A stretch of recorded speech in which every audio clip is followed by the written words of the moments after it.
বিন্দাস আছি এখন আপাতত। আর আজকে হচ্ছে তারিখ 29 আর বার হচ্ছে বুধ। আর এখন থেকেই আমি আমার ব্লগটা স্টার্ট করছি না এরকম স্টার্ট করছি। এখন সময় হচ্ছে 11:44, মানে আরেকটু বাদেই 12টা বাজবে, ঠিক আছে? আর এক্ষুনি আমি ভিডিওটা আপলোডে বসিয়েছি, এবার পাবলিশ করব।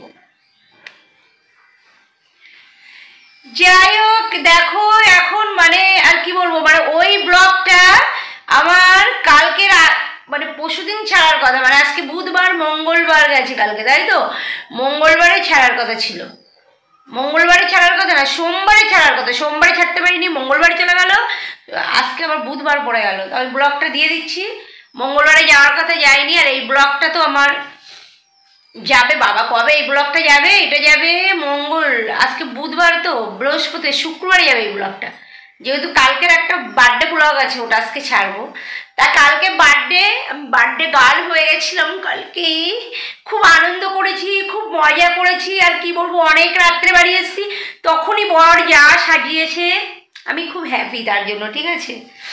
তা যাই হোক, আর দেখো আর একটা নতুন আউটফিট কোথায় পড়ে আছে দেখো, এখনো পরিনি, একদিনের জন্য পরিনি, কিনে নিয়ে এসেছি, এখানেই ফেলানো আছে। মানে এই আউটফিটটা কিনে নিয়ে এসেছি কালকে, বর এনে দিয়েছে দুটো আউটফিট। এটা পরা হয় না, এটা এখানেই মেঝেতে পড়ে আছে, আর বলো না। যাই হোক, হ্যাঁ, বর বলছে হলো না, এদিকে দুটো জামা নিয়ে নিলে, ঠিক আছে? আর কালকে তো বেলুন ফেলুন উড়েছে সব, মানে কিছু কাজ আছে। আর আমি কালকে বিরিয়ানি বাইরে খেয়েছিলাম, জানো তো?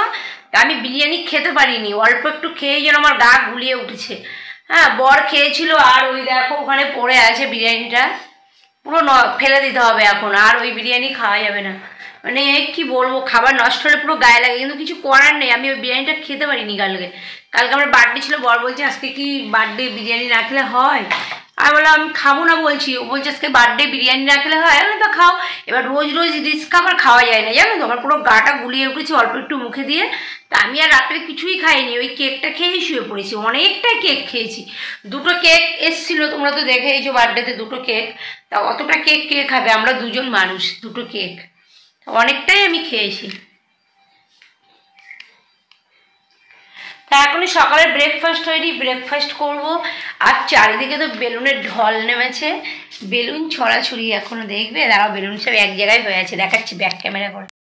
বেলুনগুলো কি সুন্দর সব এক জায়গায় হয়ে আছে, আর ভালো লাগছে। আর এইখানে দেখো সেই বিরিয়ানিটা রয়েছে, বর একটুখানি আবার রাত্রে খেয়েছিল, এই দেখো এখানে যে বিরিয়ানিটা রয়ে গেছে। এটা খাওয়া যাবে না, কারণ কালকে নষ্ট হয়ে গেছে, ফ্রিজ ছিল না। ফ্রিজ থাকলে ঘরে ফ্রিজে রেখে দিতাম, আমার তো ঘরে ফ্রিজ নেই, কী করবো বলো? তার জন্য ফ্রিজে রাখতে পারিনি, থাকলে জিনিসটা খাওয়া যেত আজকে গরম করে। আমার ঘরে ফ্রিজ নেই। তা চলো দেখতে থাকো ব্লগটা একদম স্কিপ করো না, ঠিক আছে? তোমাদের নিশ্চয়ই আশা করি আজকে ব্লগটা ভালো লাগবে। তা চলো, তা আজকে আমি তোমাদের দেখাবো একটা নতুন জিনিস। কি জিনিস সেটা? আমি আমার এই চুলের যত্ন কিভাবে নিই সেটা তোমাদেরকে দেখাবো।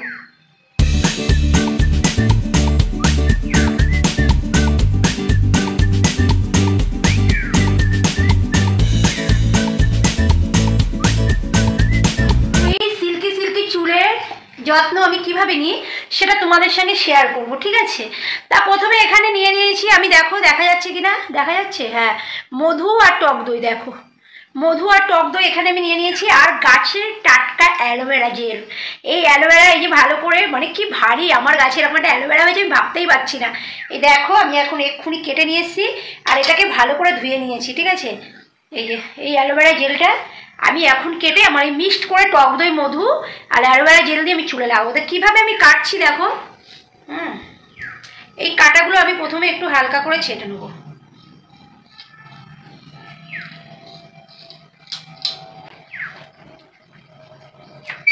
এই যে দেখো পুরো কেটে নিয়েছি, এবার আমি অ্যালোভেরা জেলটা বের করছি, মানে যতটা পাতলা করে কাটা যায় আর কি।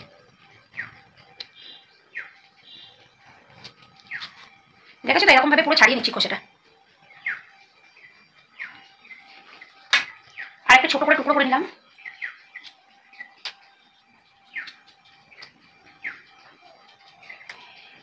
তোমরা দেখতে পাচ্ছ না? এই দেখো কত মোটা হয়েছে, একদম থিকনেসটা কত দেখো। তোমাদের দেখাচ্ছি, আমি কেটে নিয়ে দেখাচ্ছি।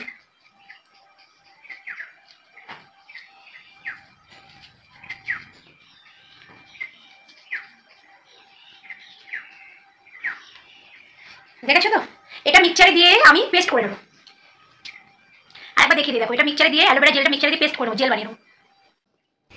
দেখো বন্ধু, অ্যালোভেরা জেলটা মিক্সচারে দিয়ে পেস্ট করে নিয়েছি, আর এর ভিতরে দই মধু তোমাদের তো আগেই দেখিয়ে দিয়েছি। আর এর ভিতরে আমি দিয়েছি দেশি স্টাইলে মুলতানি মাটি। যেহেতু আগেকার দিনের লোকেরা কিন্তু মাটি দিয়ে, তোমরা জেনে থাকবে, তার মাটি দিয়েই মাথাটা মানে শ্যাম্পু করতো। আমরা এখন মানে শ্যাম্পু দিয়ে করি, তারা মাটি দিয়ে করতো। তা আমি এর ভিতরে দিয়ে দিয়েছি মুলতানি মাটি, মধু আর অ্যালোভেরা জেল আমার গাছের। তা দিয়ে এখন এটা মাথায় শুকিয়ে রেখে শ্যাম্পু করে নেবো, একদম চুলটা সিল্কি সিল্কি হয়ে যাবে। বন্ধু দেখো, আমার তো রূপচর্চা করা হয়ে ওঠে না, তাই একবারে হেয়ারের কেয়ার নিলাম। তাই ভাবলাম যে মুখের মানে রূপচর্চাটাও করে ফেলি। তাই দেখো নিয়ে নিয়েছি মুলতানি মাটি আর দই আর মধু, একই জিনিস যেটাতে আমি আমার মাথাতে দিয়েছি। তা ওটা ভালো করে নিয়ে, এর সঙ্গে অ্যালোভেরা জেলও নিয়েছি, ওটা ভালো করে নিয়ে মুখে আর গলাতে পুরো লাগিয়ে নিচ্ছি। ঠিক আছে, প্যাকটা দেখো, দই অ্যালোভেরা মধু এগুলো সব ভালো করে মুখে লাগিয়ে ফেলছি। তাই এইভাবে রেখে দেবো, দিয়ে এটা শুকিয়ে গেলে ধুয়ে নেবো। এই হয়ে গেল আমার রূপচর্চা।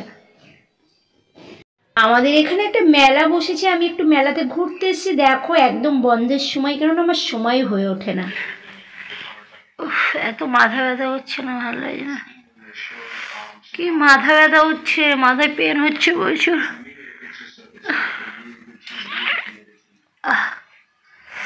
টিভিটা মিউট করে দাও।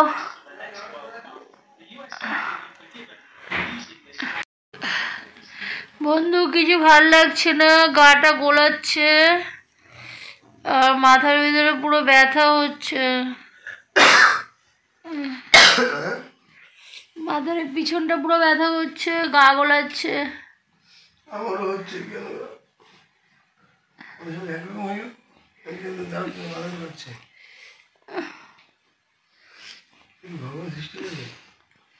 বাবা, মাথা ভারী হয়েছে। আর দেখো আজকে চুলে দই টই দিয়েছিলাম, সিল্কি হয়েছে চুল। আর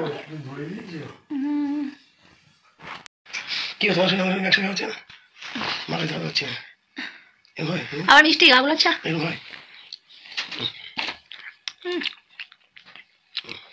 পরে খাচ্ছ?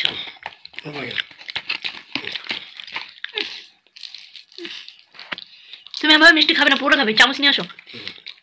তখন আমি মিষ্টি ফেলে দিয়েছি, ওরা নষ্ট হয়ে গেছে। একটু খাবে না, তুমি রেখে দিয়ে যাও।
এখন 3:07 বাজে, সমানে আমাদেরকে কলিং বেল বাজাচ্ছে।